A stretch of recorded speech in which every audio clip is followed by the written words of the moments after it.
Aziz kuzatuvchilarimiz, yaxshimisizlar? Bugun sizlarga shunaqangi yumshoqqina qoliplarga sovun quyishni o'rgataman. Xudo xolasa sentyabr yaqin, maktab ochilishi uchun ustozlarimizga hadyaga qaranglar. Birinchi o'rinda qolipga spirtlarni quyib olamiz va yumshoqqina erigan oq sovunlarni har bir yozuvni to'ldirib, chiroyli qilib quyib chiqamiz. Chiqib ketmasligi kerak.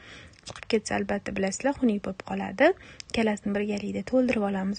Qaranglar, to'ldirib olganimizdan keyin ozgina qotishini kutamiz va rangli sovunlar bilan birgalikda ishlash uchun barglarni sariq, yashil, kuzni nafasini berish uchun aralashtirib oldim. Qaranglar, qalamni yashilga qilib qo'ydim.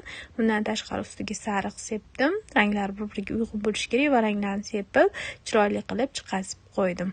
Undan keyin biz sovunlarni quyib qo'ygan edik gullarga. Qaranglar, ichlaridagi ranglari bilan juda ham chiroyli chiqqan.